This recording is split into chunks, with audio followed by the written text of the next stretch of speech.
How you doing today? My name is Jalen Baker, and this is my case presentation. I did my spring 2019 practicum with the Greene County Juvenile Office. And to get started with the overview of the demographics of the type of juveniles we serve mostly males, or just because males are the ones that commit more law violations, so we come in contact with more males. We service about 69% males and about 32% females here at this facility. A majority of the demographics we do serve are white, with the leading majority of 76%. We service about 29% of black juveniles and less than 5% Hispanic and Asian put together. The Greene County population is a heavily white area with sprinkles of minorities here and there. That is why their numbers are much higher in our the flabbergasted for words. That's why their numbers are higher in our facility. The presenting problems and why we work with this population, like I said earlier, if a juvenile commits a law violation, then that brings them to our office.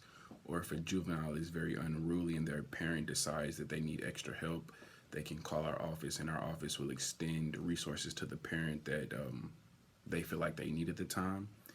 But law violations that juveniles commit that we see more often are against a person. We see a lot of property offenses, drug offenses, status offenses, which would be runaways or staying out past the curfew or just kind of disrespecting their parents. We do see some sex offenses, some weapon offenses, and we even come in contact with some murderers in the community or just gang members of that nature. And approximately 3 out of every 4 referrals received by a juvenile officer include a charge of a misdemeanor crime to a person or property for the most part. So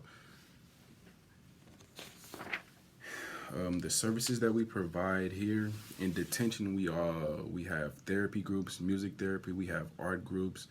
On Mondays and Fridays, we have pre and trauma group. Those are the regulations that we have to meet as far as the state. Pre is the Prison Rape Education Act. That's just to let all the juveniles know that while they're in our facility, no sexual advances will be made of any kind. Nothing sexual is to happen, and we teach them how to report anything of that nature, any suspicious of it. They can report it us. If it is a staff, there are higher ups in the process that they can take care of that nature. And the front office, as far as the abuse and neglect unit goes, we have drug court TPR. That means termination of parental rights. Parents can go that route if they kind of just aren't fit to be a parent, or our office can seek that route if they determine that a parent is unfit to be the guardian of a child at that time. We have adoption service. We have protective custody, and if a child does come into our custody, we have a reunification process that helps the parent get the child back. That is always our goal, is to reunify the family. And probation delinquency, we have our referral services, so we refer out to drug treatment programs. That includes DYS and the detention as well. We also have a diversion program that is down the street from this building at 933 Robertson. Those programs down the street include GEMS, which is a girl empowerment group. The opposite of that is Spartans, which is a male empowerment group. However, that group has been put on hold for various reasons within the office.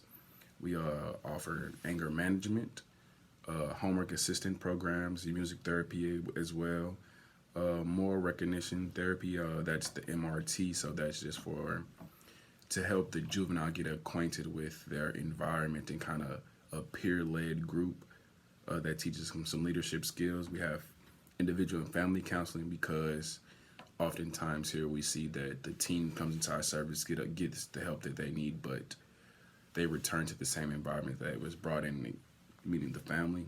So if family was the problem, we kind of extend service to the family to make it a whole picture. We also have volunteer opportunities and internships. Obviously, I'm doing mine with the Greene County, so that's also part of the services that they provide.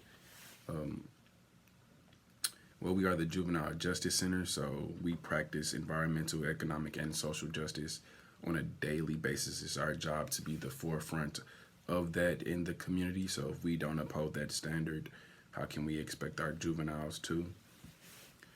Policies that impact our facility. We are a public facility, so anything that affects the public does affect us. For example, the raise your age policy affects how many juveniles we will come in contact with.